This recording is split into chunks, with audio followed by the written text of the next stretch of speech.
emotional health of the woman. And let me do it like this so you can see me. All right. So first we're going to understand, where do emotions come from? What triggers them? Where do they reside? Or how do they manifest? Because this is basically the route. When you get the route, you understand where to catch it or where is the transition. So there is a world around you. And everything you see, including people, relationship, everything that is external from you is the world around you. Now, in that world, you exist. And we are, of course, not like this, but it's very important to understand that there is a borderline between me and the world. And how do I relate to the world? How do I judge the world? How do I connect and communicate with the world? It's only through the filters that are the five senses. So the way you see the world, hear, taste, also talk, touch, and smell. These five senses basically are the only windows, little windows, through which you see or you judge the world. So for example, for Joanna, the world is amazing, flowery playground. And for Eva, it may be a challenge and a hardcore something life, right? So each one of you, we will look at the same object. We will see the same object at the same time, and we will have our own perception of it because our filters, senses are different. In the beginning, they are given in the same way.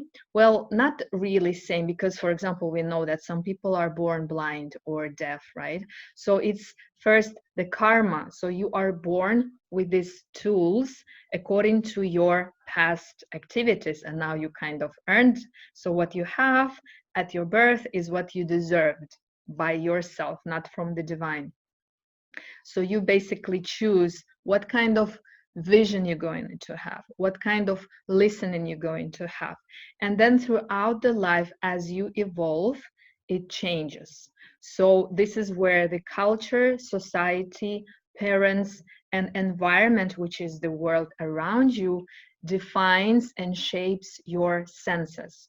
So your personal experience throughout life, maybe you had really light and positive childhood.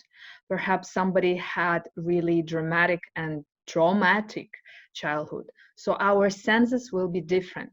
And when somebody says that this cup is very, very good, it's such a positive divine light cup, and then somebody says this is really evil, I hate that, I don't want to have this in my life, get it out.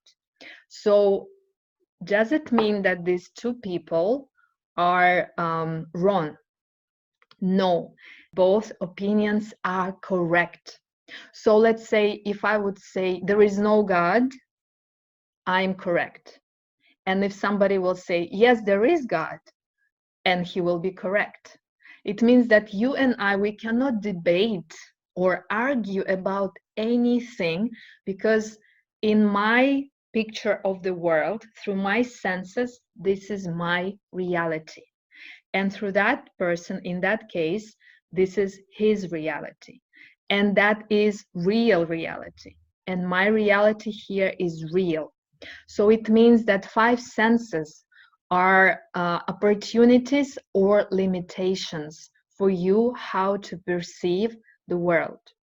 Now, because of these five senses, the way we see the world, we get triggered in certain ways. Also, you know, throughout the time, you don't get triggered by the same object the same way. So somebody pissed you off this month, and next month, you're not going to react the same way. And why? We're gonna see that further. So I want to share with you a really beautiful image that is coming from Bhagavad Gita. And Bhagavad Gita is one of the central Vedantic holy script that we study in yoga. So it's about Krishna, it's about yoga, what is yoga. And when I refer to yoga, I do not mean physical practice, okay? Physical practice is actually the last, it stands in the last of the queue. There is so much more about yoga. It's basically relationship with you and the universe. So this image, oh yeah, I forgot about this image. So these are the 5 senses, right? Now see how they are depicted in the Bhagavad Gita. Look what is here. There are 5 horses which represent your 5 senses. And if you see at these horses, they are kind of overwhelmed and crazy, yeah? Each horse is doing own thing. So there is a horse which is vision. It runs this way. And then there is nose, it runs forward. And then there is hearing. So they all act and dragging to different directions. Now the guy behind holding, I forgot the name in English. Actually, maybe I don't know it. So anyways, this is the mind. The mind follows the 5 senses. So example, somebody will tell me now a certain information about the way I'm leading this class.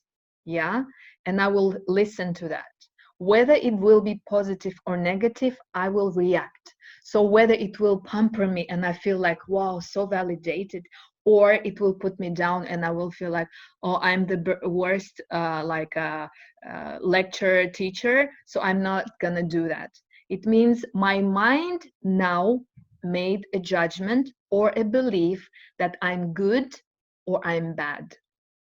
So now there is a guy who's sitting behind, which is the consciousness. The consciousness is a state that is completely separate, but the one who has ability to witness the bigger picture. So you can see the consciousness is like, oh, where are you going? And the guy, the mind who is holding and controlling the horses is actually not controlling. Look at the eyes, it's like sleeping. So there is a danger in ahead, perhaps, which we can see they are at the edge of the cliff, and the mind is sleeping. It's only being dragged after the 5 senses. So this is how we like or dislike things. Now,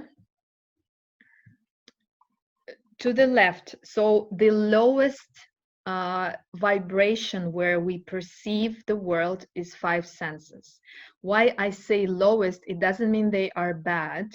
It means this is where we are most vulnerable and not stable. Yeah, it constantly moves and changes like the superficial waves in the sea. Then next goes deeper, our mind, and this is how they communicate between each other.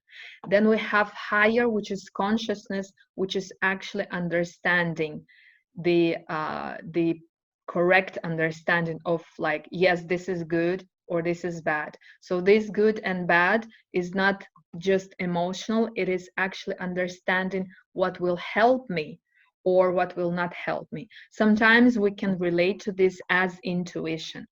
And there is even deeper, which is not stated or depicted in this image, is subconsciousness, which is really more subtle and more higher. On subconscious level, we have, it's an archive. We have a memory stored of all our previous incarnations, what is happening, some things that you will never be able to perceive, to understand, and sometimes you get these glimpses. So actually there is a whole archive in the subconsciousness which is related to you. And then there is another archive of information which is the external world. So the mind is constantly struggling between, should I listen to the intuition or should I go and believe whatever external world is dictating? But always remembering that maybe if the world is telling you this is black, Only through your senses you will judge it as it is red, based on your previous experience. So if somebody had a trauma in something, let's say there was a car accident, now this person, there is no car accident anymore, everybody is alive and this person is healthy, so the experience itself is dead, it's in the past. But the mind will extract from the subconscious exactly that emotion of fear, that now I cannot sit in the car because it takes me straight away to that accident, right? But is that true? No. Will you have an accident now? No, there is no guarantee of that. It's actually no guarantee at all. You are only now recreating your future. But the thing is, if you will stick to that and really attach to those dark, negative emotions, you might revisit that experience because you are actually holding the experience in your present. So it's like, I want it because it's here. Unconsciously, you're saying, I want it, it's here through your emotion to be scared. By the way, if you will have questions or comments in the moment while I'm speaking, because I cannot see the chat right now, just throw it there, okay? And then we will see. Now, 5 senses will keep you busy forever. And this is extremely for women. From the moment we wake up until the moment we go to sleep. Men do the same, but they are doing it in a different way. So we are constantly busy with something. And there are only 2 things we're going to be busy in our life. These 2 umbrellas inside, they of course have different actions. So we are not talking about the details, but we are talking about the general. So this will make you emote or evolve. There is nothing else you are actually doing throughout the senses. You are reacting or you are learning. And when you are learning, you are evolving. And I can tell you that today, most of us, even who women are practicing, because we are not always able to be aware of it. Even if we are aware of it, not always we are able to change it right now. So it's okay, yeah. The thing is, don't try to be perfect, but try to be aware. Awareness and understanding what you are going through right now, what is the pattern of your thoughts right now, will have 50% of change in that. So you are helping yourself. So now emoting. Emoting puts you into addiction. So when you are experiencing certain emotions, you will have a way how you cope, what you have just answered. So some of you will go to eating, yeah, and it's most of the time for women, it's sweet. And this is crazy. So for example, bulimia or anorexia, these kind of diseases, they are feminine. I have never ever met a man with bulimia or anorexia. I can see the shape of the body, but the psychological pattern is different why they are eating. Yes, there are men who are acting a little bit more feminine, but they are minor. So women, we have, due to our special physiology, we have a tendency from time to time to jump into, I want some sweet, I want some chocolate. Now this becomes a pattern because let me talk about coffee, okay? Because coffee is such a battle in the world, and no matter how you find excuses, coffee is not doing good for you. So when I'm saying this to women, they usually tell me, Aliyah, I'm having just a cup a day. Okay. Or I'm having a cup in a week. So for the mind, it is like, are you crazy? This is really little. I can handle that. So you are going to find an excuse to hold on to that emotional addiction, because when you wake up, you feel like, oh, I need that. It's a soothing, it's a me time, it's a ritual that you feel, if I'm gonna take it away from you, I swear I almost had like a conflict with a woman who was struggling and really confronting me that she needs her coffee. I said, okay, just take your coffee, like I'm taking your heart away. So, but the thing is, if you will look into a long-term project, one coffee for 1 week, calculate how many coffees is that in a year. Now your body, your organs are not taken as the mind, oh, it's just a 1 cup. Your body will work with that. This will be immaterial. This will be a depletion throughout again and again. And because now it's a regular thing, it's actually becoming almost like a medicine. How do we take herbs? We need to take herbs regular time in a very long period, and only then it will affect. So can you imagine how deeply coffee or anything else affects you if you are taking that, let's say, for last 10 years?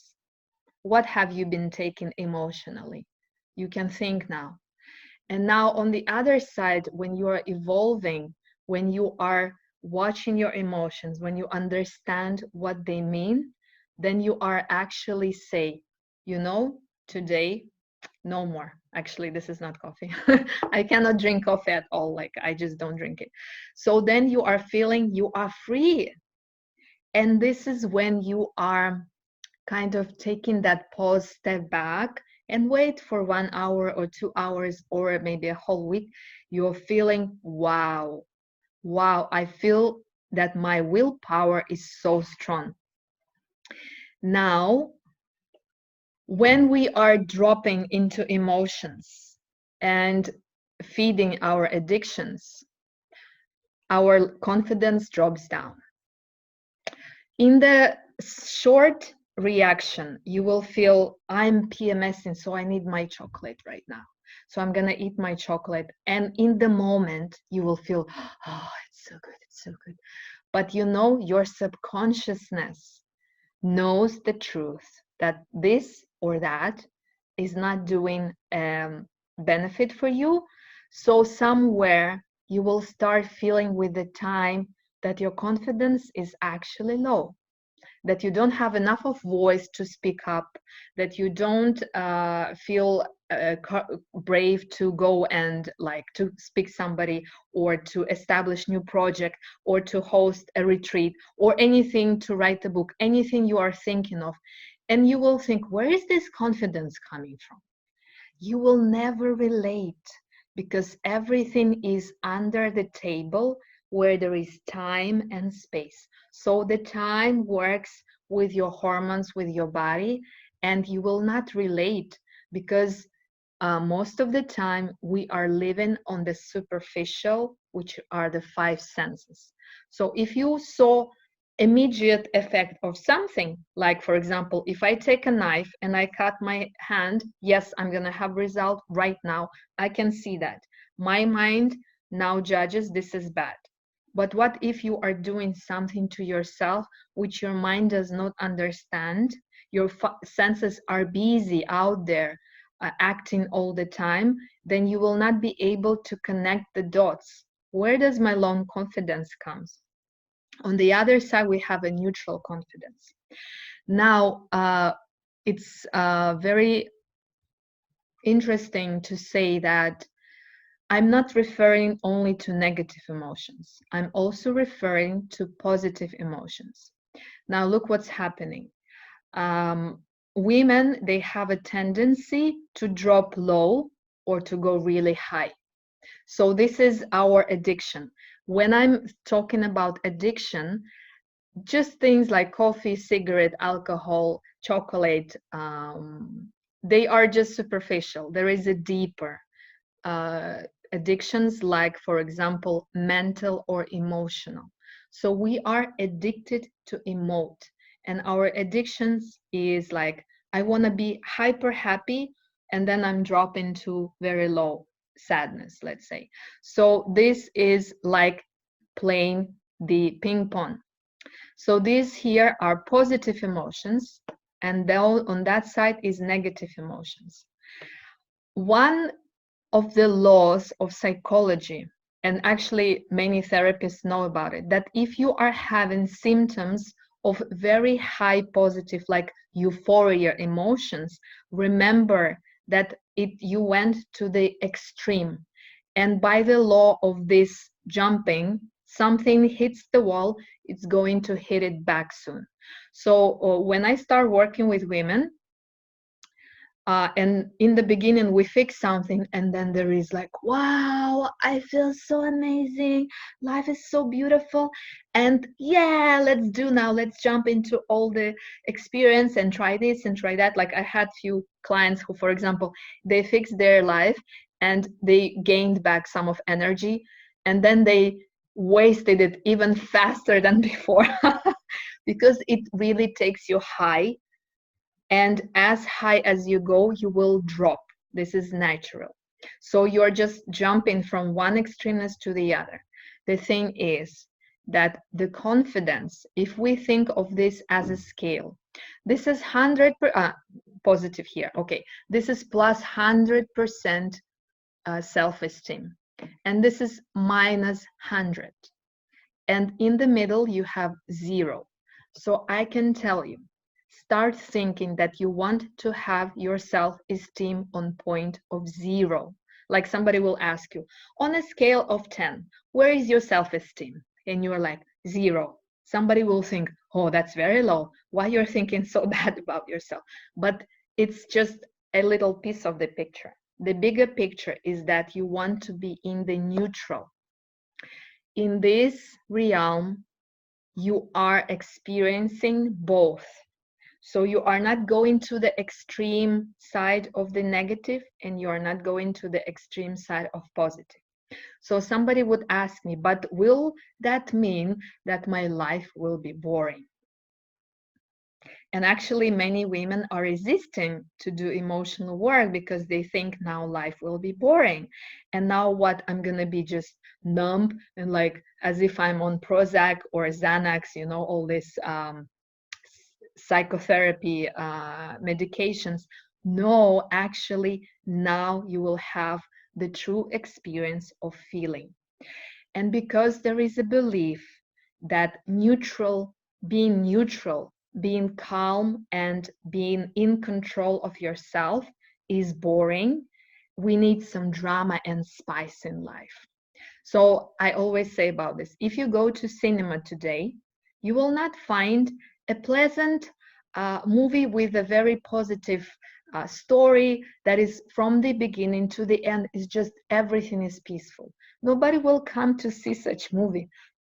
People go to horrors, to dramas, to really, really strong action movie where there is spice.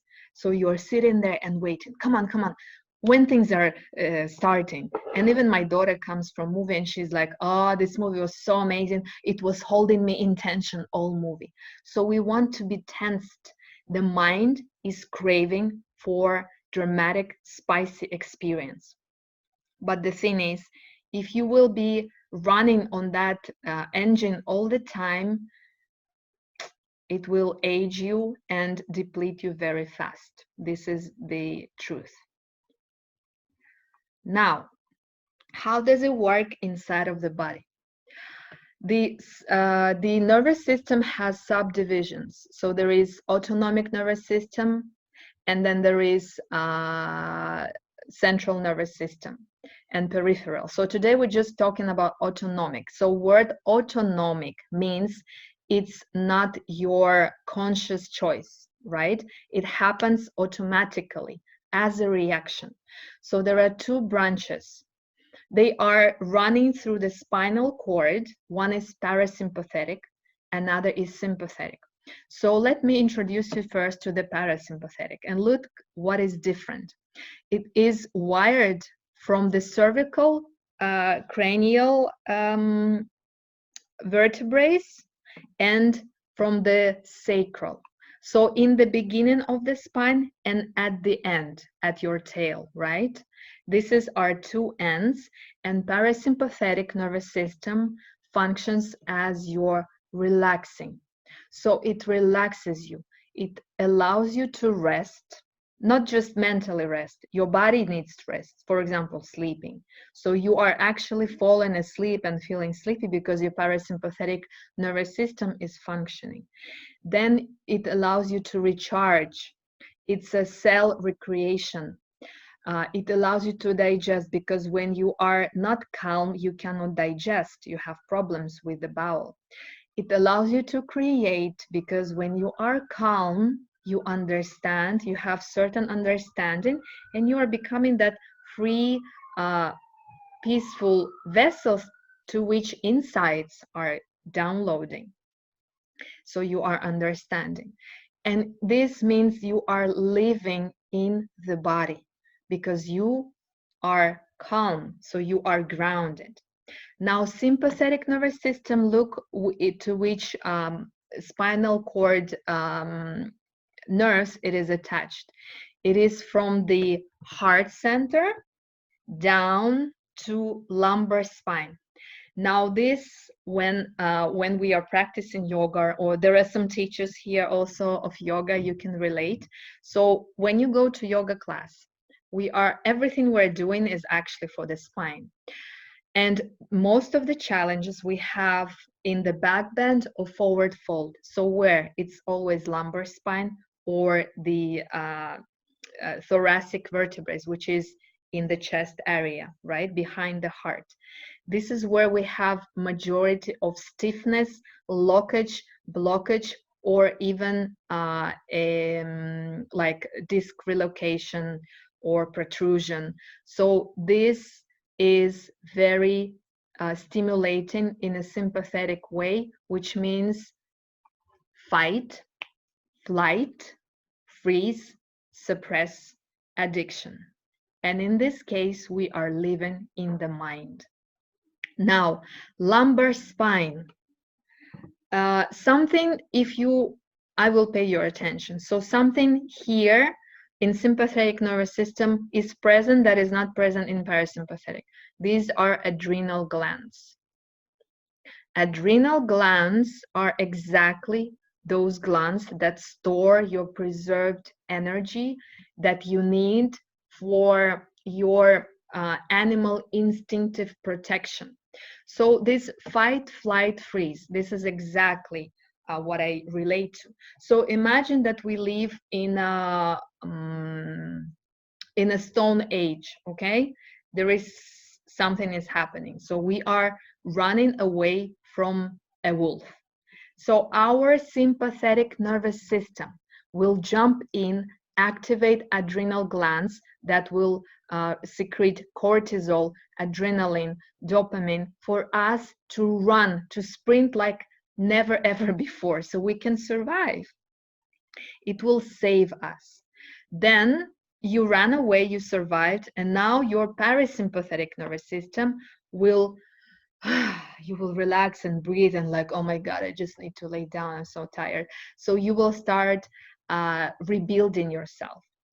And the thing is that even in that age, your maybe 80% of life was in a parasympathetic nervous system. And sympathetic nervous system activates only when it's necessary, only when you are in danger. Okay, so what's happening today? We are not running away anymore from predators, but the adrenal glands and the brain, the mind, does not differentiate whether you are running away from predator or you are just stressed because you don't making enough money. For your mind, your mind will take it equally. So today, all these predators and survival turned into stress of money, relationship, fear, sadness, every negative emotion that you related to in the questionnaire is read by your nervous system as danger, okay, in which we need to start coping. So sympathetic nervous system today in us women working in a excess, okay? For example, if it's supposed to work 2 hours per day, we are running 10 hours. And it is the same if you will be hired to a job instead of 8 hours a day, you will sit there all 7 days from 9 to 9 p.m. How would you feel? You will be drained. So adrenal glands are preserving that energy that can be secreted just in small portions for you to deal with something really strong. But because we are living in the mind, we are constantly in the response of fighting: flight, freeze, suppress, addict.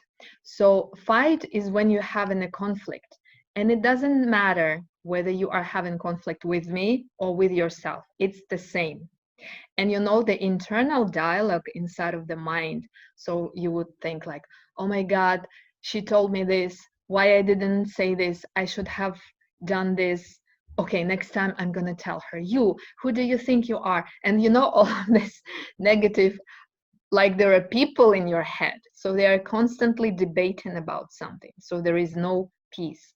Now flighting, which you answered as freezing, almost freezing, or just pretending that nothing is happening. So you're going to see that this is a source of drama in your life, but you are going to turn to this, for example, and make yourself busy with something else. So if you are experiencing negative relationship, you will make yourself busy at work. And this is, as I know, majority of you, who I personally know in the chat, you are not working in office, yeah? This is how, like, we are attracting people who are freelancers or entrepreneurs or yoga teachers. But guess what? We are minor in the world. 80% of population in the world is still going to office. So those people are more, and they are perfect reflection for us what is happening inside. So it is amazing that people share that they actually want to work in a certain job which they don't like, but it keeps them busy away from what's happening at home, or vice versa. So you're going to substitute and fly away. Maybe you need to deal with your health, but you are not going to do that because you are busy. Yeah, so anything that you are need to do that, but you are flying away. Now freeze, which is also was present in the questionnaire, you are numbing or pretending it's not there. I just don't feel it. I'm fine. Just leave me alone. I will think about it in another time. So, which is also a suppression. And freeze movement, mode is actually in the animal kingdom. Every animal goes through fight, flight, and freeze, and then recover. So in animals, sympathetic and parasympathetic nervous system, they are like in a very strong union. They are allies. So our goal, in order to keep our emotions, we need to make them allies. So how it has to do all this with the emotions? Because emotions are being experienced through your body. If we will cut and dissect your body, we will not find emotions. But your organs, your body, your bones, everything is transmitting the emotions. If you will not have the body, you will not experience the emotions. So that's why we are living on a material matter. And if you believe like there are spirits and angels and creation and creator, why are we not there? Like life there must be so good. Why are we not there? Because they cannot have a choice of experience. We are on this plane, in this body, challenged by this: whether I go here or I go here, what should I do? What should I choose? Should I be a teacher or a housewife? So you are evolving through that. But when you are evolving, it's only when you are aware what tools you have. So this is regards to the nervous system. And of course, this is just the top of iceberg, right? We are only scratching the surface. There is depth into each organ. Now, when we are in parasympathetic nervous system, we are sensing. It's like sensing you can relate to intuition, you can relate to extra special feeling, and also understanding. Word sensing for me, it's a collective of those abilities that you use to navigate yourself through life with harmony. And it does not mean that you will stop having challenges. We actually need to let go of this idea that someday life will be just full of rest. No, it's never gonna be like that. Never, ever, ever. And as you are evolving, the life will change you more because you are upgrading. So the circumstances and conditions of your life also upgrading. So if 10 years ago you had challenges of like whatever, now your challenges are really serious. So look forward in 10 years. You're gonna deal with something bigger. It's a sign that you are evolving. So it's a good way to look at the challenges. And when you are able to expand your sense felt, sense felt, yeah, it's a sense felt, you will be able to not become a victim. So things will happen to you, but you are in a rest, recharge, digest, and you're going to use that fight, flight, freeze only once, yeah? Not the whole day, all day long, but only exactly in this amount. So it's like your super weapon. Let's say it's a nuclear weapon, right? So we have nuclear weapon in the world. Do we need to use it all the time? It's very, very powerful. It's one of the most powerful. No, if we will use it, it will destroy us. This is the same. Your sympathetic nervous system is your nuclear power that needs only extreme use in extreme conditions. And you are able to choose when. Now, if you are living in sympathetic nervous, this is emoting. Now we are understanding how it relates to emoting. You are mostly in the mind. You're not dropping to the body. You're not living in the body. You are reacting to the external stimuli internally. Of course, of course we will come. So from this moment, we are only referring to women. The previous, actually, we could refer to men as well in a way, but maybe I would do it in a little bit different way. So now we have this amazing, beautiful understanding that we are cyclical women.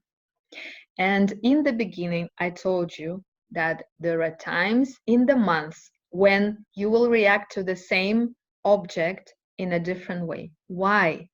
Because you are reoccurring. So if you will start noticing that events in your life are different, but they stir you or challenge you around the similar time of the month, which is related to your cycle, whether you are in menopause and menstruation. But I think we don't have anyone in menopause here. If I'm wrong, just correct me. But we are in menstrual cycle. And throughout the month, we have ups and downs. So because we are living in emoting mode in our five senses. So I saw this terrible situation, or I heard a gossip, or I read news, I touched something and I ate maybe unhealthy food. So all of this will trigger my sympathetic nervous system and I will just buzz, it's like buzzing. This totally cuts me off from the waist below, even sometimes from like collarbone. So we don't feel our breast. We feel hard when it's really painful. So women have, like, when they are going to sadness, when they are going to anger, when they are going to anxiety, yeah, they feel something around solar plexus, like a contraction or heaviness, or like a knot of some like weird energy. So we relate to sense feeling when there is something wrong. But when you are all right, you are just flying away. Like, now you're feeling happy. Where do you feel that? Do you feel that between your legs and your vagina? Do you feel that in your uterus?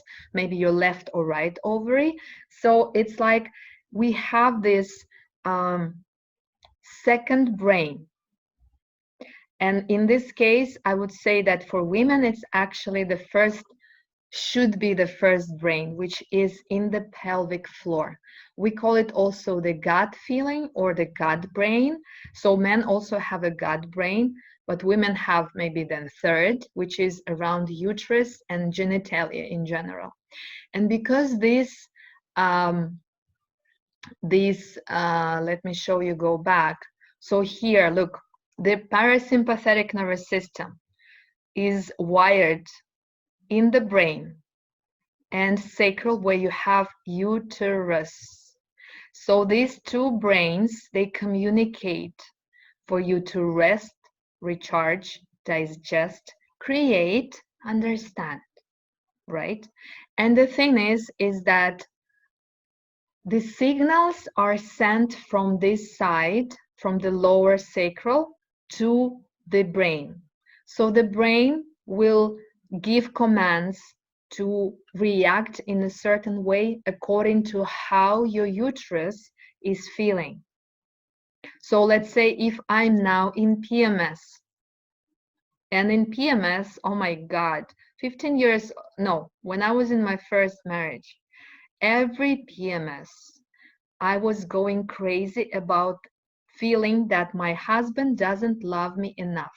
So I would just feel that suddenly I don't feel his presence enough. I don't feel his touch enough. I'm not good enough. Like, our love is missing something. Like, not enough was all the time. And I would feel like he's looking at other women. So every PMS I was dropping, and I was like waiting, and he was like laughing. Sometimes it got him really mad and blah blah blah. And one day I said, enough, I don't want this anymore, I'm so tired, it's draining me. So I started changing. But this is now to understand that you have an extra capacity, which is the womb consciousness, that constantly goes through change. And the change is happening in the connection or the link between the brain and the uterus. And actually, menstruation, where does it start? It doesn't start in your uterus and ovaries. It starts in the brain. So the parts of the brain, which is the glands of pituitary and hypothalamus, are sending the signals for you to start preparing, whether for ovulation, whether for menstruation. Now, there is internal clock that is going through and chooses the amount of your energy and your readiness to engage with the external or retreat and rest. There is second, which is the moon. The moon is also having her own cycle, her own dance, and she is affecting the water inside the body. And we women have extra waters. So we have milk. Maybe you don't have a child and you maybe will not have a child. I don't know. But it doesn't matter. The physiology is already keeping that ready for any time. Yeah. So you have that capacity on informational, energetic level. You have information about milk. So you have extra fluid. You have extra sexual fluid that men don't have. And our fluids in vagina, they change throughout the month. You know it. The content of it, the fluidity, the smell and the color, whatever is changing. So it's different fluids. We have blood, we have extra blood, and the menstrual blood consists majority of not blood, which is like blood only is 20%. There are other things, endometrium layer, the follicle, the egg that was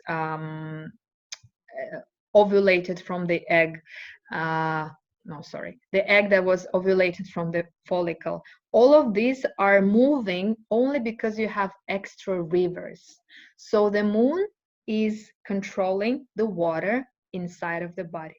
So if we usually say that humans have around 75% of water in the body, maybe I think women have 83% of water in the body. But that water is showing up and disappearing, showing up and disappearing, and it keeps changing. So that's why we cannot say that we have exactly this or that.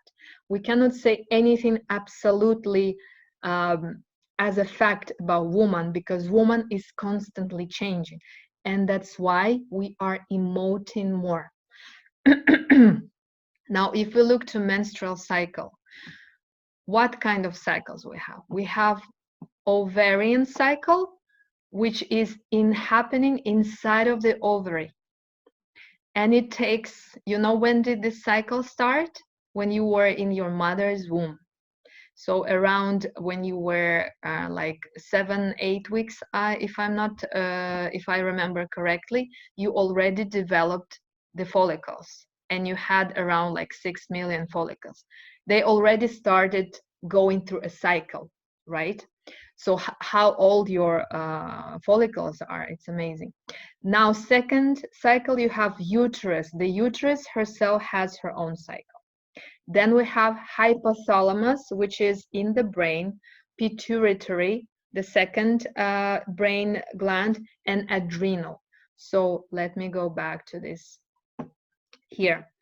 We have two glands here and adrenal glands. Together, they are called hypothalamus pituitary adrenal axis, or HPA. It's a communicative system that is constantly reading and deciding the metabolism of your body. Now, if you are indulging yourself in such things as extra sugar, extra coffee, extra chocolate, extra stress, extra anything extreme, this axis is depleted. And that's why the correct parts of your brain are not communicating enough, and it disrupts your cycle and you become emotional. So because you are not, you know what I mean when I will say that when you are tired, or you are hungry, or you haven't slept good enough, oh my God, you're going to be so angry, or you're going to be so sad. And the sadness and anger, most of the time, all these negative emotions are not something that actually had a real reason for you externally. If, for example, I am somebody whose HPA system and all these cycles inside of my pelvis are disrupted, and then you, who has really resilient, calm, and regular relationship, we will turn together into one situation. And the way I will deal with that, I will go to crying, I will nag, I will complain, I will beat myself up. And you will be like, hey, Aliyah, what's happening? It's fine. Look, we can deal with that. Everything is fine. Now we're going to go to restaurant and eat some good food. So relax. So you're going to hold your ground, and I'm going to lose my ground.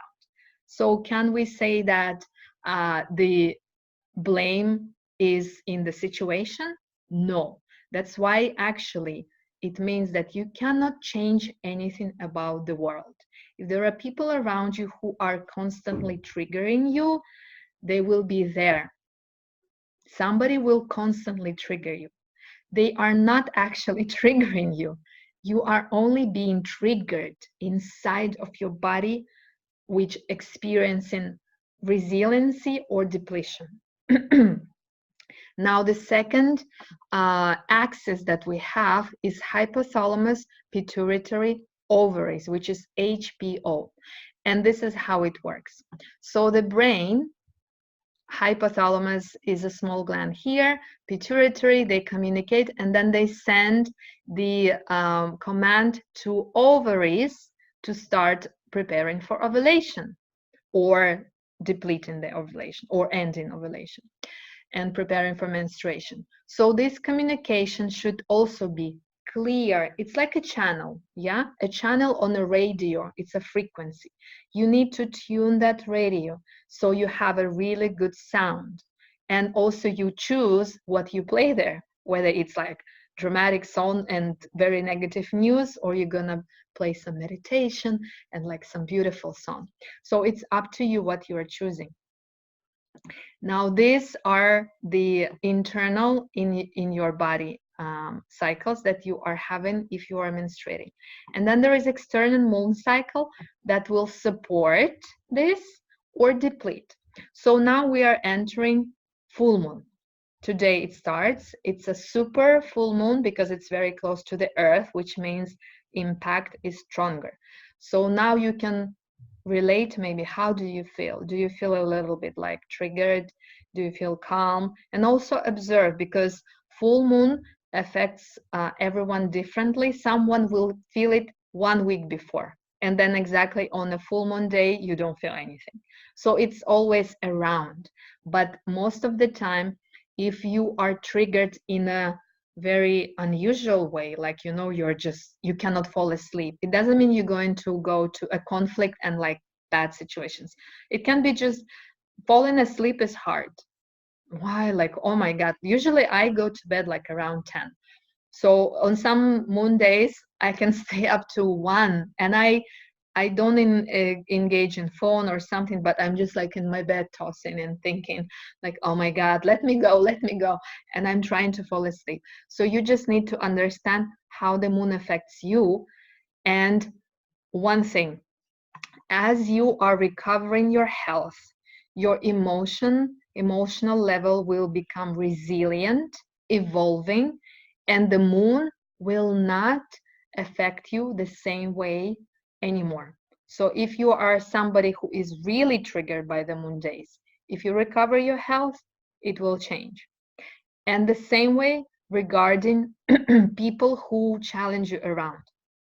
So when I say that there will always be challenge, yes, there will always be, but it will change, because there is a law of attraction or law of reflection.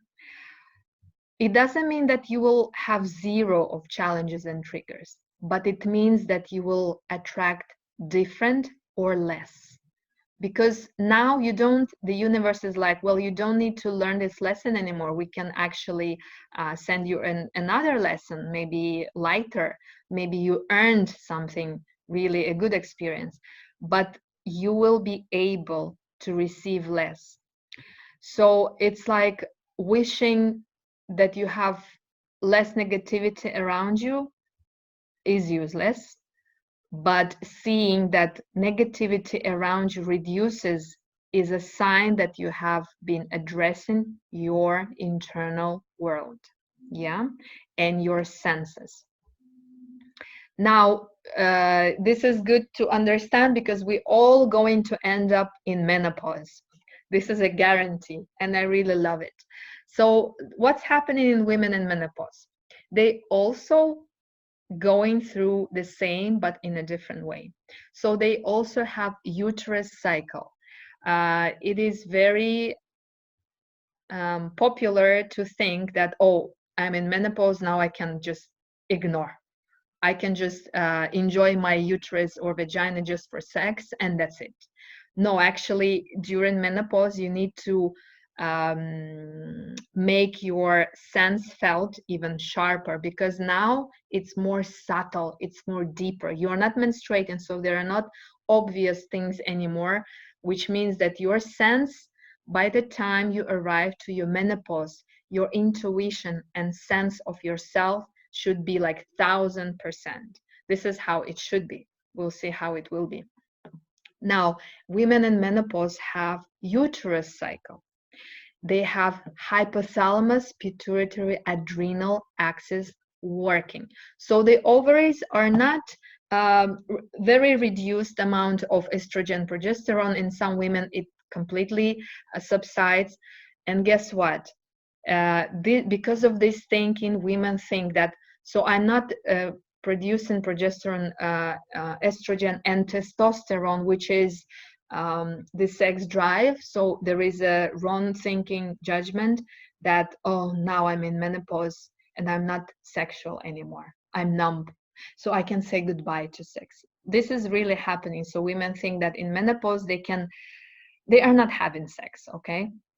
But the truth is that estrogen switches from ovaries to be produced in adrenals. And that's why I was telling you that when you are indulging yourself in things that stir and challenge your adrenals, you are actually depleting your sexual energy, which you will have to use and which you need to use in menopause. Okay, so that's why karma exists in the body. That's why if you want a happy, sexy life, stop eating what you are eating if it depletes you.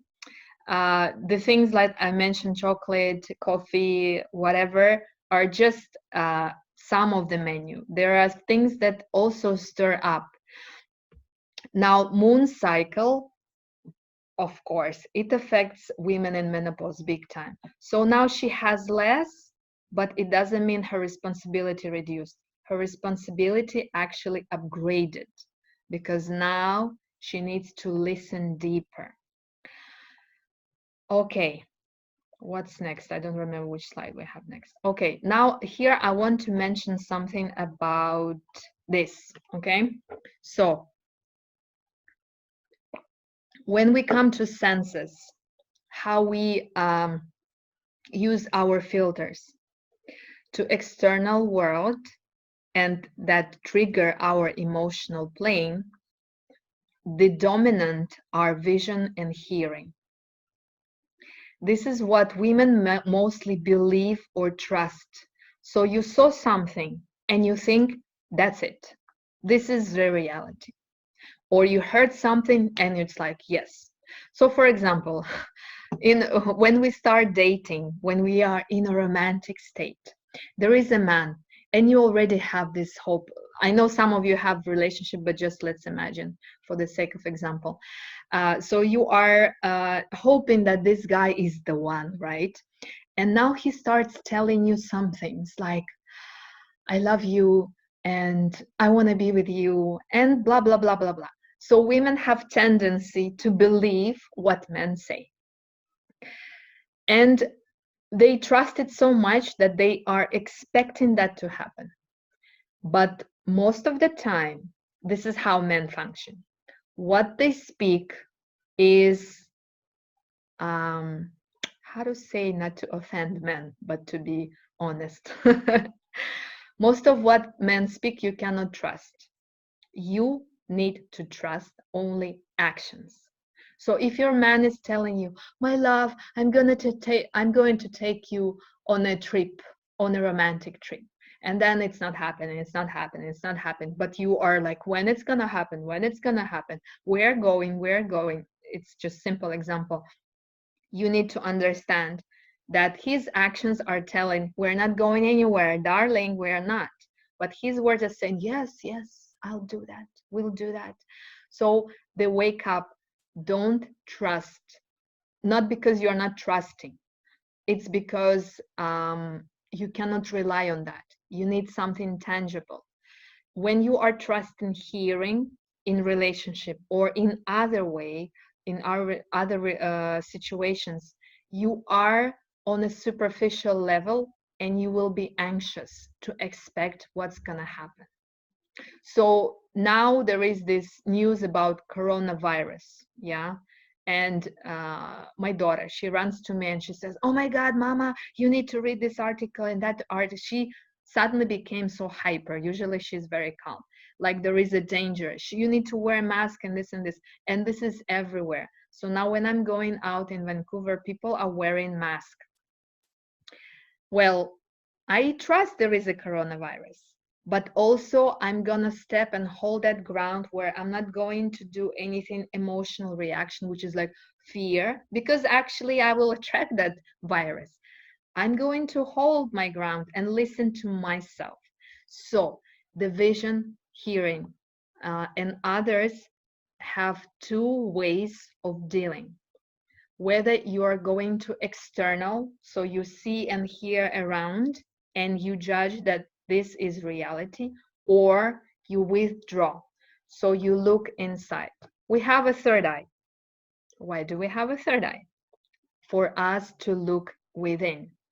So this is, maybe we can say, are external, and these are internal. Now, ear. Ear is not just this ear. In the anatomical structure, we have outer ear, we have inner ear, and then there is middle central ear. So we have 3 ears here, and we have 3 ears here, and we have 2. Yeah. So the way I always suggest is you listen to things are around. What you don't need, filter. It comes in through one ear, let it out through the other. Let what you need to learn stay inside in the middle ear. So the middle ear function, what is it? It's balance and equilibrium of your internal body. So actually, because of that inner ear, you are able to sit straight, to walk straight and not fall. You know, because when toddlers are learning how to walk, the middle ear is like, ooh, trying to learn and navigate through the space. So that on a spiritual, emotional level means that your internal ear is a balance. You are balanced when you are listening to yourself. But to which part of yourself are you going to listen? To the mind, consciousness? So you have to choose. You have to learn to differentiate who is talking right now. Is it the emotions that actually the senses and the mind? So is mind following the horses or listening to the consciousness? Be careful. So you are choosing that. Now, vision. The vision is ability to see beyond the obvious. When you see a certain situation, instead of making a straightforward judgment, see the whole picture or understand what is concealed from your vision. What is else you are not seeing? And most of the time, to correctly use these senses that will become your empowerment, you need patience and time. So when you are jumping into very fast judgment through your senses, oh, this is delicious, oh, this is bad, or he heard me, or he told me this, you are actually not following your intuition. This is a fast reaction, yeah? And when you are wanting to use your internal, it means that you are not rushing to make conclusion or judgment. You are allowing something else to be revealed. You are waiting. Now, this waiting should not be as a victim. Oh, now I need to wait. So you are like suppressing yourself. Again, this is actually on a superficial level. Now, let's see.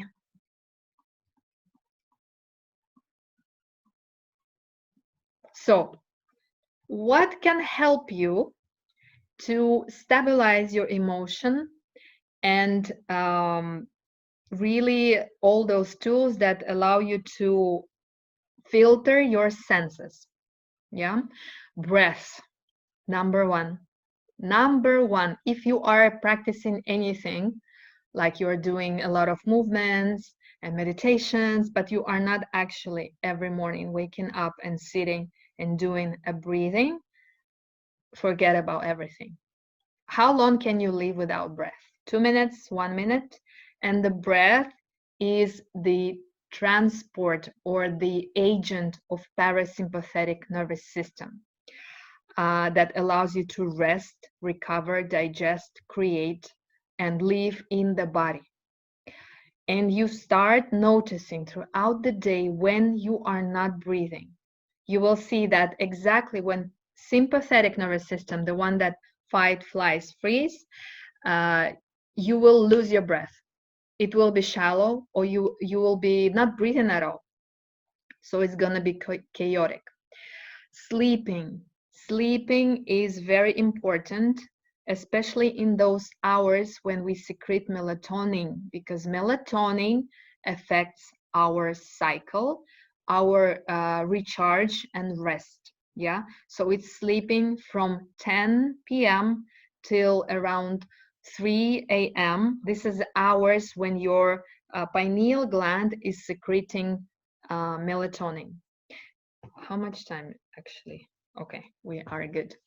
But melatonin is a night hormone. It means that when there is light, melatonin is suppressed. It's not being produced. So if you are around 8, 9 p.m. with your phone, looking at your phone, you are suppressing your pineal gland, because this is scientific proof that screens, they have this thing. We don't see it, yeah?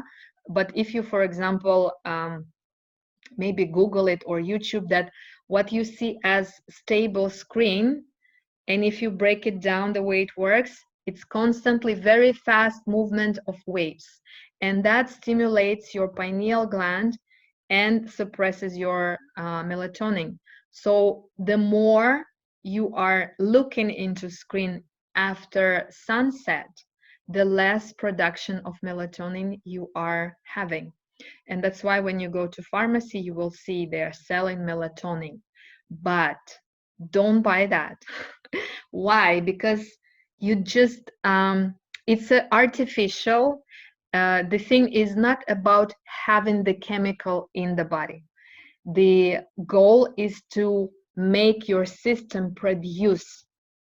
Yeah, when you are taking artificial melatonin, it's like you are bypassing.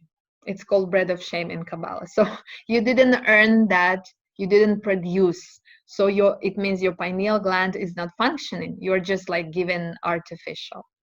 Nutrition, which is very, very individual. I cannot say for sure what is good for everybody, but there are certain general things like dairy, wheat, coffee, black tea, alcohol, of course. Some nightshades, veggies are not working for your hormones. So actually nutrition should be, look how we eat. We indulge through the sense of the mouth. We are feeding the mouth, but we are not feeding the hormones. So you want to starve or you want to eat something because this is how you feel in the mouth. You are being driven by the superficial sense. But you should not feed your mouth. You should feed your hormones. So the best way is to understand what is the health and condition of your hormones. Are you producing enough of progesterone? Are you having follicular stimulation hormone? And so on. What is happening with your adrenal glands? So there is in lab, you can do the tests according to where you live. You can check it out, and then establish your diet according to your hormones. Now, rest, recharge, digest. Of course, you need to do that in order to have metabolism, which is continuous process.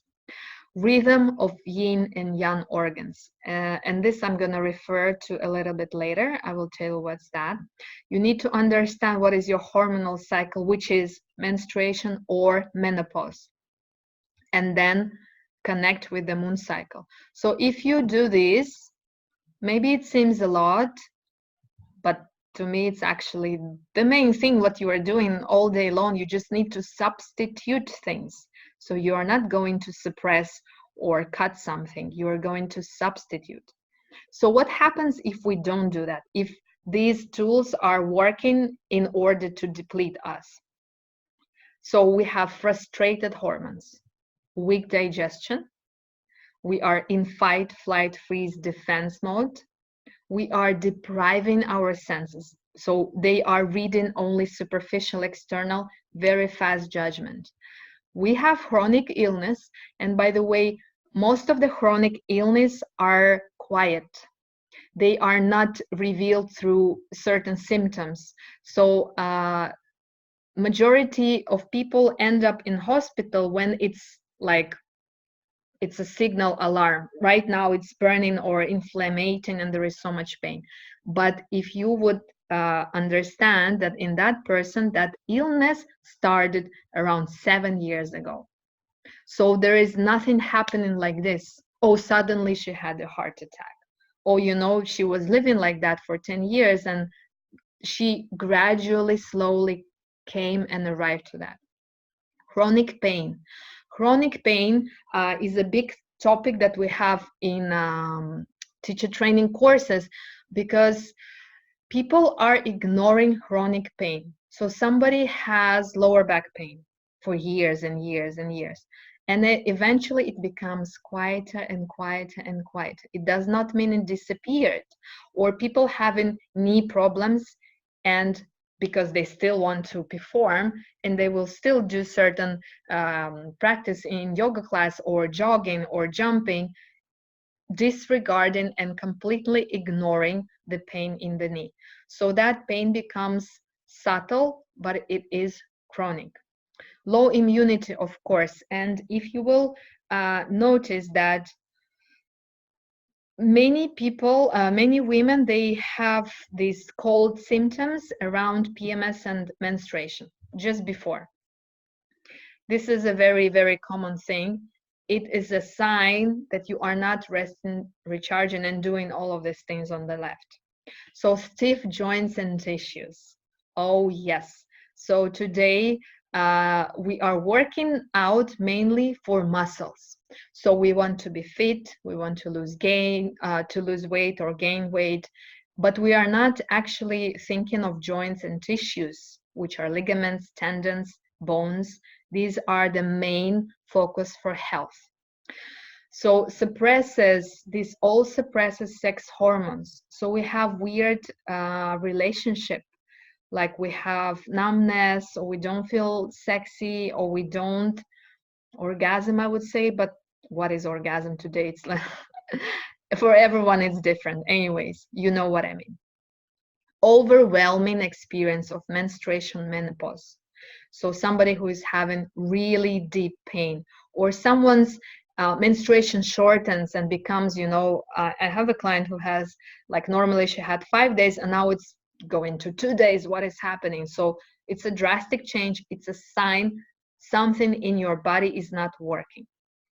Now, this leads to, now we switch to the yin yang organs, which I mentioned. Kidney deficiency, liver inflammation, heart pressure, spleen blood deficiency, lung shallow breathing, thyroid uterus or ovaries, thyroid brain. So these are I'm referring to Chinese medicine and Taoist practice. These are, usually it's 5 organs, yeah, everywhere stated, but I'm adding uterus and brain because these are also organs and they are also working. I don't know why they don't include them, because this is actually the main organs. So now check it out. In Chinese medicine and Taoist practice, every organ is a storehouse for your emotion. It says that emotion is not just something you feel, it's actually entity or a spirit. So there is spirit of sadness, there is a spirit of joy, there is spirit of trust, and so on. Now every organ has positive and negative emotion, and they are like a couple. Yeah, so they live inside of a house of your kidney. So let's say, see who is living in your kidney. So fear is stored in kidneys. Anger, liver. Heart, hatred. Spleen, anxiety and worry. Lung, sadness. Uterus, deep fear. This is like a primordial fear, which is like you're just in state of constant fear. Tired brain is impatience. So now we understand that this is something that is feeding your, actually stealing energy from these organs. So kidney, the fear, the other couple of the fear here is calmness. So if you think of kidney, the kidney is not only being nourished by the enzymes and physical material bacteria that you are bringing with the food or water. The kidney on a spiritual, energetic level is fed by emotions. So kidney wants to have a little bit of fear and a little bit of calmness. It's like a balance, equilibrium. And then it's a perfect food for your kidney. So it means you don't need to actually suppress, because guess what? If you are over calm, if you have extreme of calmness or extreme of positive emotion, it's also not good. Can you imagine someone is hyper calm? It's like lethargy and completely stagnation, right? But if you go to the other extremes, which is fear, constant fear, no. So you want to be having a balance. So how can fear be a positive? Fear can actually give you a big help in survival. So let's say you will intuitionally feel fear, and that's how you can avoid danger. It can save you. So you need that for your instinct of survival. You should not get rid of your fear, but you have to be aware how much fear you have. And fear and calmness, kidneys are around our lumbar spine. So in panic attacks, people have a lot of pain around lumbar spine. It happens a lot. Now, liver, anger. The opposite is kindness. So somebody, liver and gallbladder, they are working with the bile. When we have excessive bile, it's like toxicity. It's the boiling anger. You need a little bit of anger maybe to defend yourself, right? To step up and say something. But you want to keep that anger in control. And then you can be kind. Over too kind is not healthy. You cannot be kind to everybody. You actually need to be kind to yourself, the only person. If you're kind to yourself, you will never be unkind to others.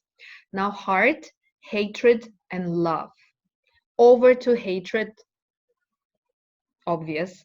Over to love, obvious. So we need both. Anxiety and trust. Spleen and stomach together, they store anxiety and trust. So you need trust and you need to be anxious a little bit, which is anxiety, how it can serve you in a positive way. So maybe if you are trusting too much somebody or trusting blindly, there needs to be some anxiety will be like, hey, wake up, wake up, wake up. Something is not okay here. You need to check. So this is really good. Lung, sadness and courage. So the positive is courage. Now, when you are sad, many of you answered sad, so I want to sit up and show you. Lungs are exactly in the center of the heart and the breast. So this is a mother nurturer center where you constantly give and take care and love. So we have a tendency to give too much, which we can actually hold ourselves. Now, when you are sad, and this is also nourishment, nutrition. So relationship, like you are in emotional state, going to indulge into food, this is food. You are going to sadness, this is sadness, depression. So this center for woman is hyper important because she is very active here. And we have big thing about being emotion stuck here as a knot, and it also affects the throat. So you want to say something, but you don't know, you don't know what to say. It's related. And also breast cancer, lung cancer. These are very big. This is a very big center which is connected to the heart and to the lungs. So you need to be aware what is happening here in terms of physical health and emotional health. Tired uterus, deep fear. So deep fear is something like primordial fear. If I will give you example, if there is a woman who had a miscarriage, so the uterus was growing alive and then it didn't survive. So the woman herself might recover and go through that, but the tissues, they store memory. Or if there is a woman who had abortion, right? It doesn't mean you need to be guilty or feeling some bad things about it. It means that just the uterus can be cleared out when you go inside and you start understanding and feeling what kind of emotions does your uterus hold. Most of the time when we dive in the session, it's like something really deep fear, the fear that is beyond human capacity. And actually only woman can understand that. So things like war, death, because we are processing death throughout the month. Menstruation is death. So we know what is that primordial fear. Knowledge of primordial fear does not say that you are just scared woman. No, it means that it will help you to save a life or to save relationship, to save something. This is how women bring peace. So the positive emotion of the uterus is peace. And peace is not just like when you are calm, it's actually the global peace. It's global fear and the global peace. Now, the brain has impatience. It's like when the brain receives those commands from the body through sympathetic, parasympathetic nervous system, it jumps to react straight away. So you need to control that. Always taking a pause before you actually make a judgment, and you do that physically, like you're not going to grab it straight away. Just wait, breathe, and then maybe you don't even need it. The positive here is bliss or splendor.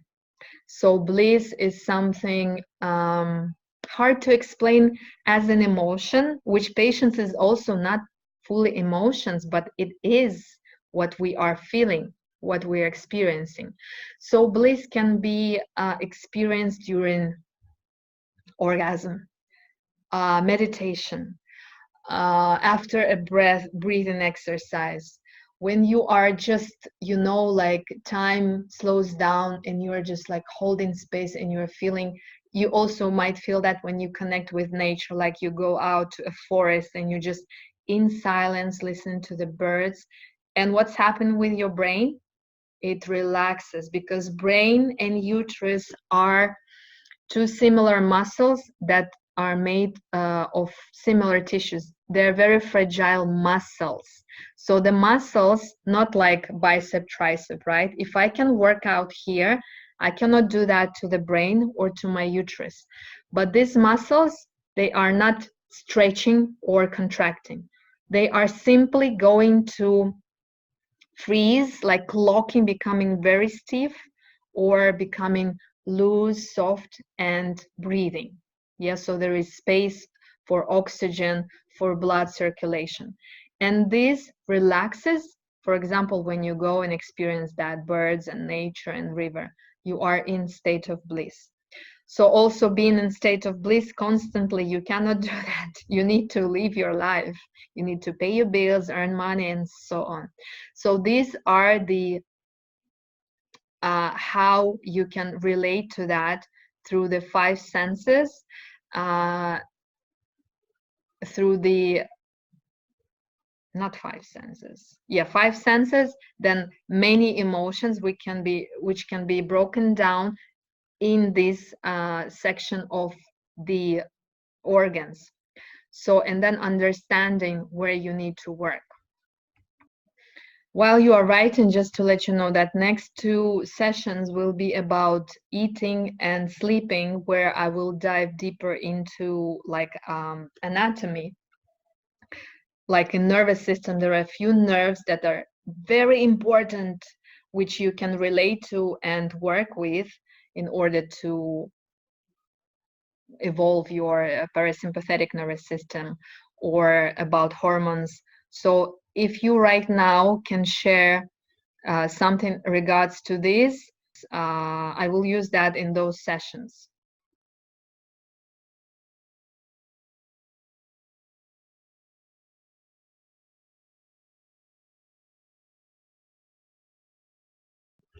When you subside your fluctuation when you start noticing and learning the patterns. So take a challenge of next 3 months, take a calendar, and just put a note where you have hyper high emotions and then hyper low.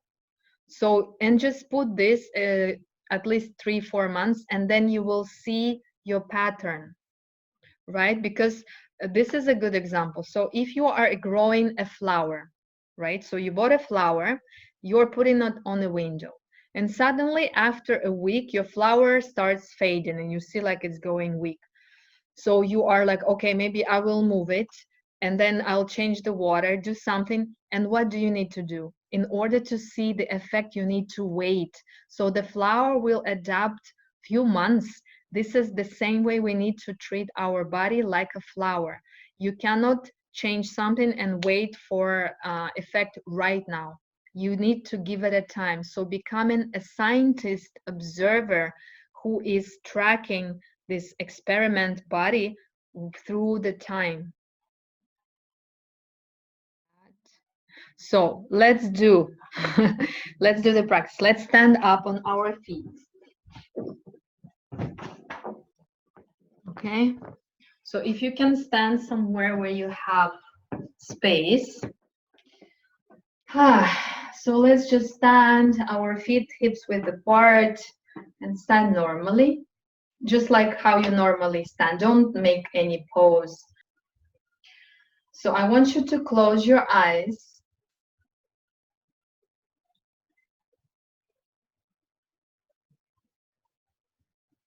and start feeling your body. So right now, take the space of your head. So you are in your head. You are in your skull. You can feel your eyes and nose and lips and ears. And then scan your body from your head, go all the way down. So pass through your throat, neck, shoulders, upper back, chest, middle back, belly, lower back, pelvis, hips, knees, calf muscles, feet.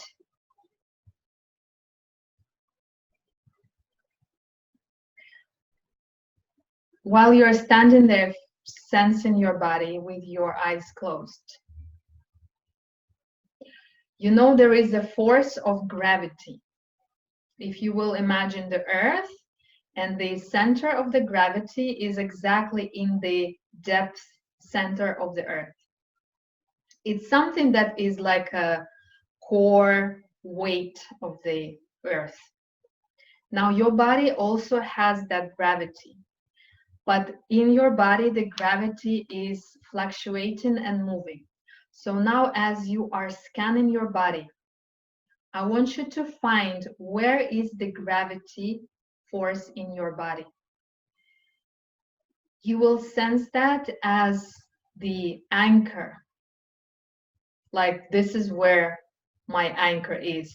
It feels, it's not a weight, but it feels as if it's solid, heavy, grounded point.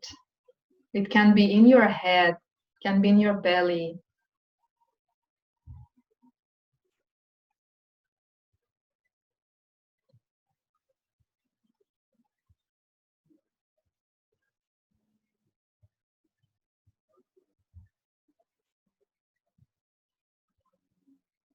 So now as you located your gravitational force, we're going to use and move it. With your internal sense and the power of your mind, move that gravitational force to your belly and settle it behind your navel.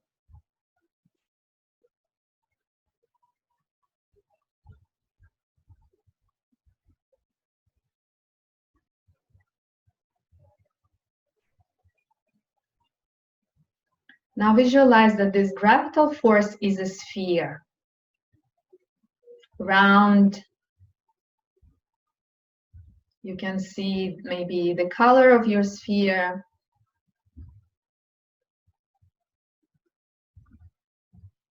the size. Just remember what kind of size your sphere of gravitational force is.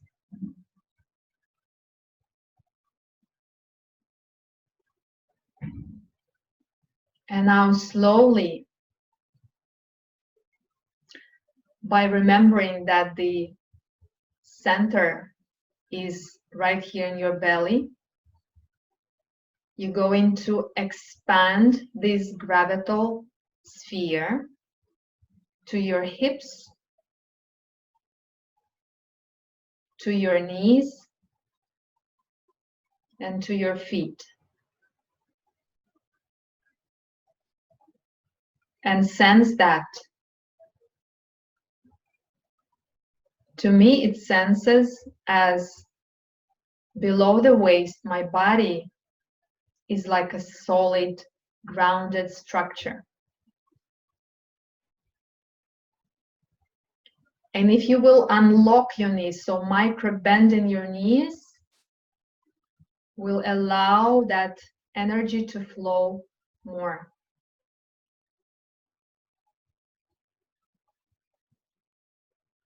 Now let's change the shape of this gravitational sphere into a triangle. The widest part is your feet. And the corner, the sharp, is right in your belly behind the navel. So as if the below part of your body is like a mountain shape.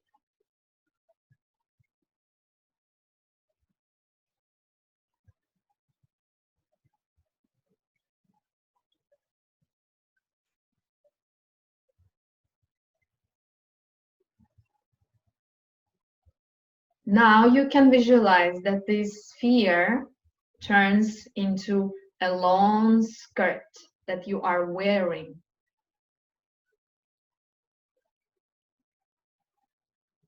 And it's not simply a fabric, but it's weaved and made out of this energy of grounding and gravity. You can visualize the colors of your beautiful skirt and visualize that this energetic fabric is not still, it's moving and dancing, spiraling around you, holding you from the waist.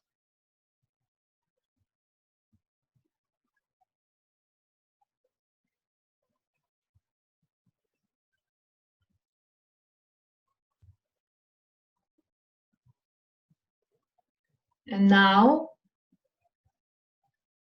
sense that between your feet there is this emptiness because the skirt is all around you. So this skirt and the emptiness between your legs is a channel, path, is a pathway through which the energy of the earth will spiral up. So connect to the core of the earth,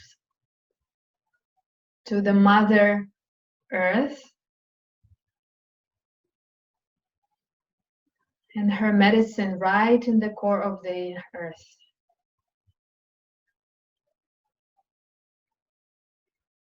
And visualize how the spirals, like a vortex movement, starts slowly ascending towards exactly where you're standing. And now it starts filling up inside of your skirt. So it's spiraling all around and feeding your skirt, which is your energy of grounding. And eventually it spirals up all the way to the center of your uterus.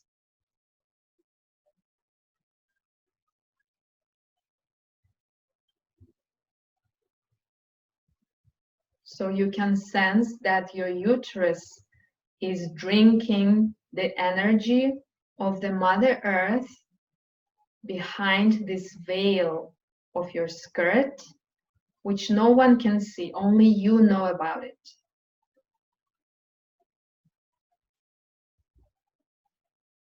And right here, right now, I invite you to awaken your five senses internally. So you are visualizing, using your eyes inwards to see this whole dance happening, this exchange between Earth and you, and seeing your womb being nourished.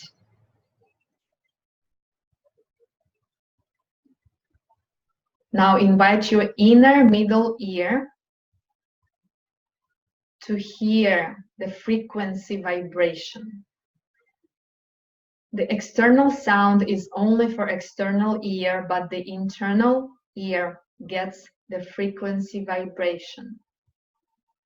And you might feel it, experience it as something very comfortable running through your body. Some very gentle, amazing tingling, warming. Listen to that. Perhaps your heart is beating.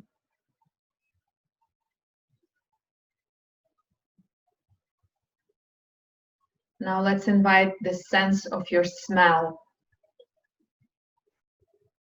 Start inhaling the most subtle elixir, like the essence of flowers, or you can relate to any kind of scent that you choose. But it's so pleasant and so subtle.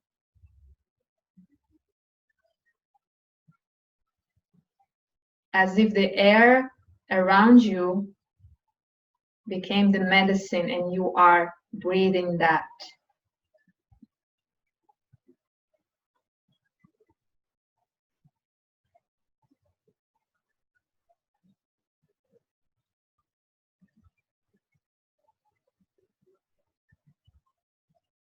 Now let's invoke your taste sense.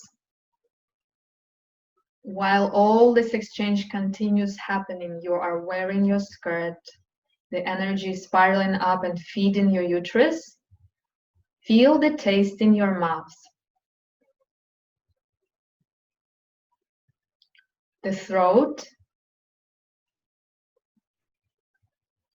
And now simultaneously feel your vagina and your labia, so the sexual lips between your legs. You have throat and mouth in your head, and you have throat and mouth between your legs. Connect them.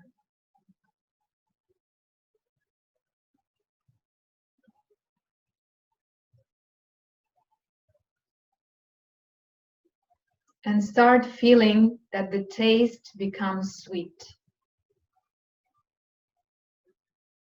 Sweet fragrance you are smelling, the sweet fragrance you are tasting. And this is a smell and taste of that energy that is being nourished into the center of your womb.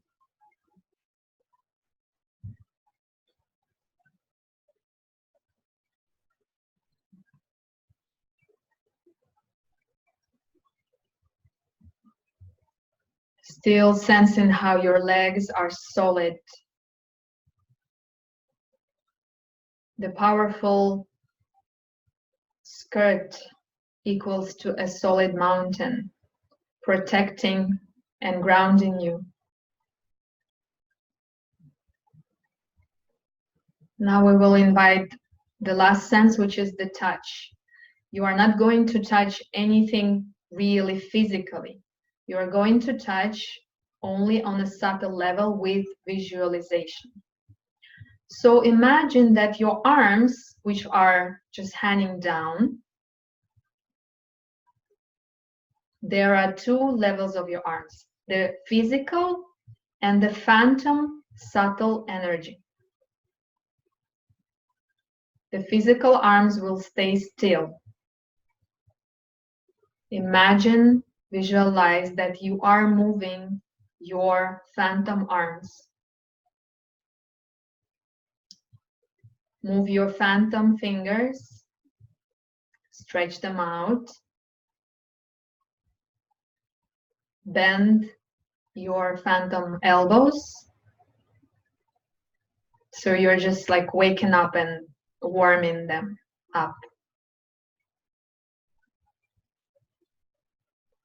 And now you will fold your phantom hands on the center of your chest.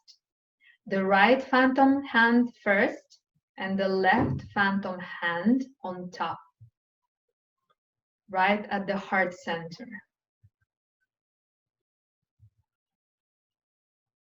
The heart mudra.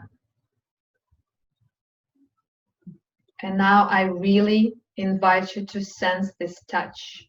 Your phantom hands are laying on your chest. Feel it with your chest, that there is an object right there. There is a weight of something on your heart. And feel it through the phantom skin of your phantom hands.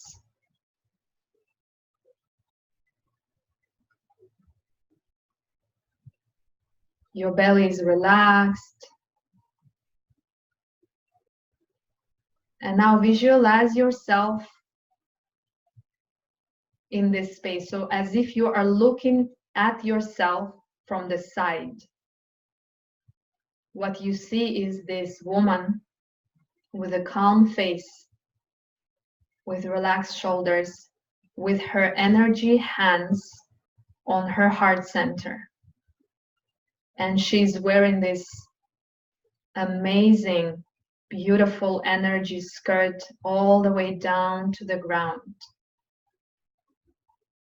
And there is a light coming up from the earth, ascending up. And you can just see through that inside of the skirt, there is something happening, like some kind of vortex movement, dance of energies and colors. And the center of her pelvis is igniting, warm, life.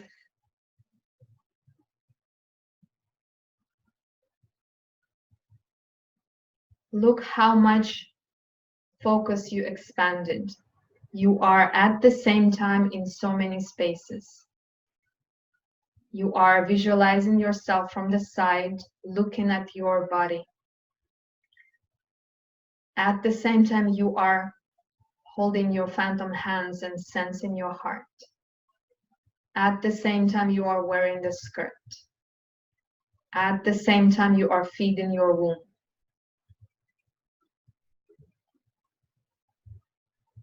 And now at the same time, scan your body and search for what kind of emotion is present right now in all this body vessel.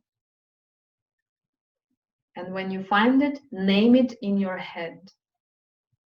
It can be 1 or 2 or 3,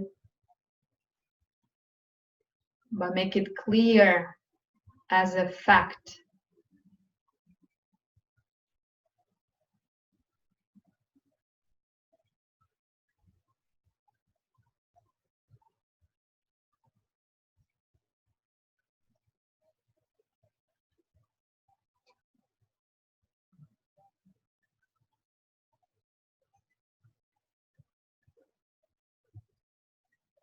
Now you will choose to place this emotion in the organ that really calls for it.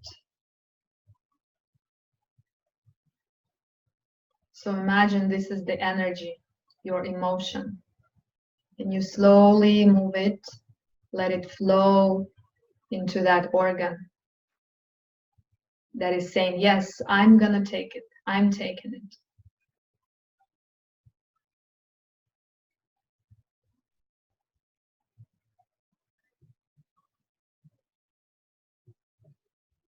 And take 1 minute here to stand and experiencing this. Keep feeding your womb. Keep holding your heart. Keep wearing your skirt.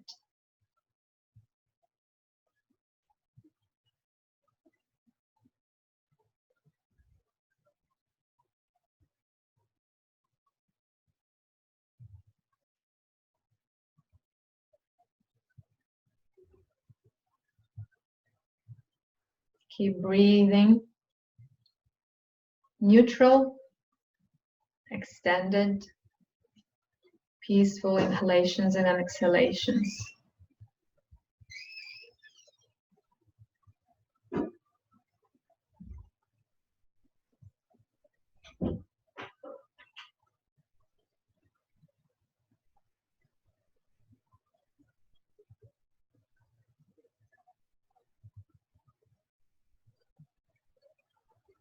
Expand your breath and breathe with your whole body.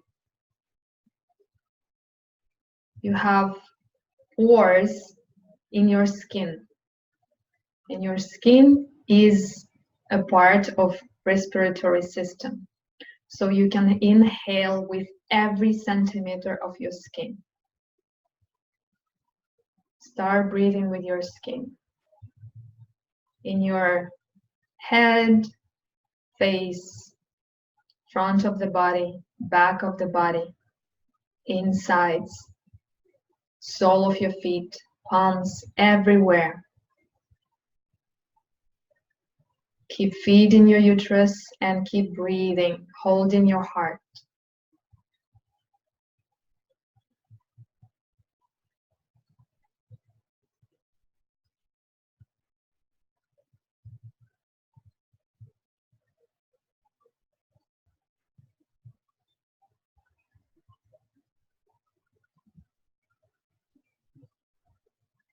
And right now, in all of this divine experience, which is you, ask yourself a question. Is there anything that can shake you or trigger you right now?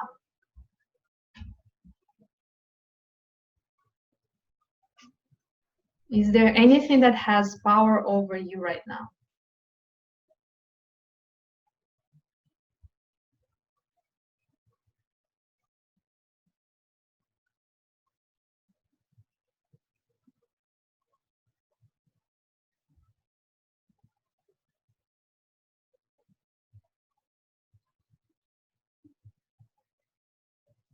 Beautiful. And let's take deep 3 inhalations and exhalation through your mouth. So you inhale deeply, open your mouth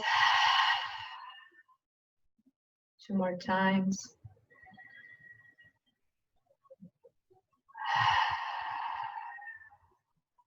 One last.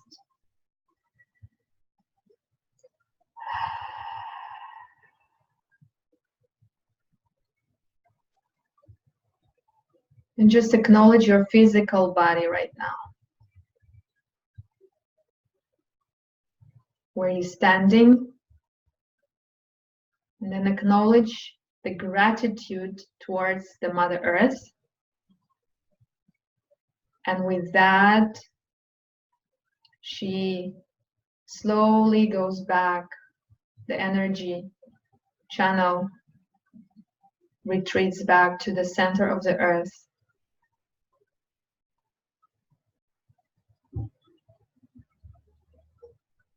And you're just keeping wearing your skirt.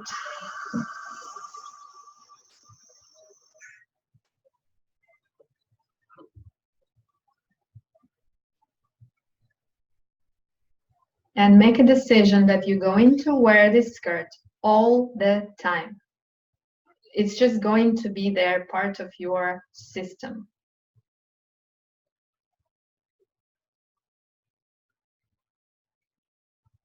Allow your phantom arms to unite back with your physical hands and arms.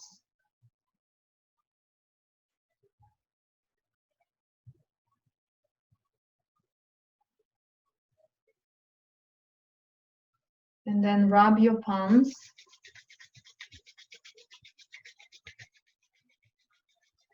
Place your palms upon your eyes to prepare them to open.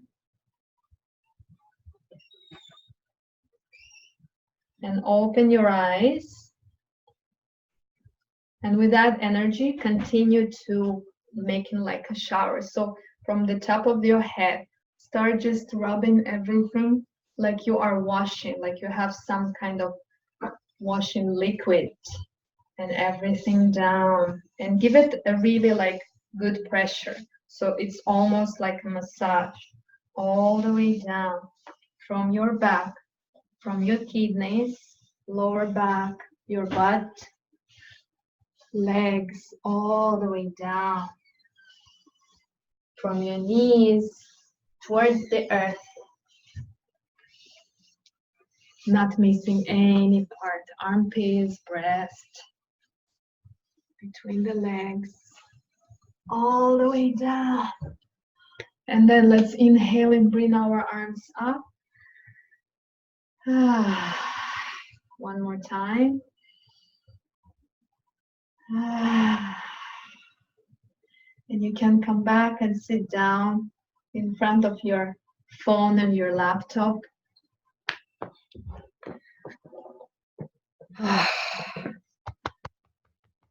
Feels so good. Okay. Please tell me, did you feel and what did you feel? Yay. Did anyone feel your skirt? I still can feel it. And the colors.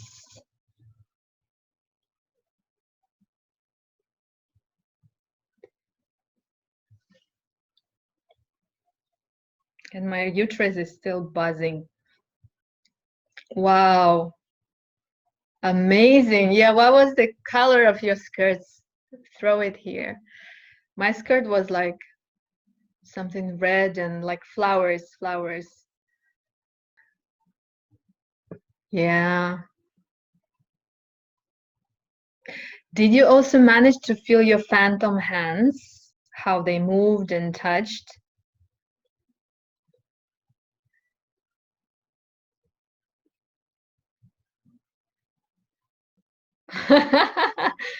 Avatar, like which one? From the movie The Blue Avatar? This is so funny. So I want to tell you something about the skirt. You know, in ancient times, we were wearing skirts, long skirts.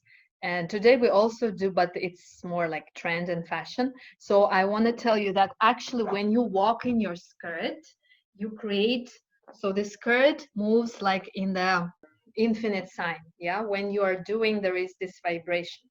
So there is a very ancient practice which I know as a separate practice in Slavic. So in like ancient Russia, the women are walking together in the forest with the skirt from their waist even like higher below the breast. They are walking, and every step you are doing, you are actually absorbing the energy, and you have nothing under the skirt, so you are naked. You are absorbing everything to your uterus. So this is amazing to do in a forest. If you will ever have this possibility, do that. And this is what we are going to do in the training in Mexico. By the way, in Mexico in September, there is a lot of things we're going to do from this transition, like spiraling and awakening the energy. Why we stopped wearing? Because as the progress, technological progress and all this stuff started progressing and evolving, the length of our skirt shortened. And the thing is that we're sitting, let me show you this way. Before, women were sitting like this with like when you are wearing a white skirt, long skirt, you can sit this way, and this is correct. But as we started wearing short, we started sitting this way. It looks as sexy, and it actually serves the concept of attracting and seducing somebody, which is so wrong, firstly. And secondly, this actually destroys the alignment of your pelvis and your hips. So sitting like this is not healthy. We need to sit like this. But today, if a woman sits this way, it looks masculine, right? But because we are not wearing the skirt anymore. So maybe if long skirt is not something in your wardrobe, maybe you can introduce yourself to it and just feel how it feels, and not from the external. Yeah, don't use your senses to judge how do I look. Oh, it's new style. Well, people will think. Feel it with your uterus. And now this is also an experience you had of how to ground yourself down. So as you will practice, because now you can do it by yourself. You can do it by yourself, or when I'm going to put this video on YouTube, you can repeat it again if you will think, if your mind will think that you lost some details or forgot. Make it up and it will work for you. And this is amazing. And the best thing to feel that if you will invite another sister to do it with you, 2 or 3, when you will guide, that is the best time when you feel that. So connect with me if you have any questions, like personally, and I will see you in the next, which is the next, the art of conscious eating. So that's it. Thank you so much for joining. I really, really loved our session today, which I love each one. And thank you for, yes, thank you. And good night.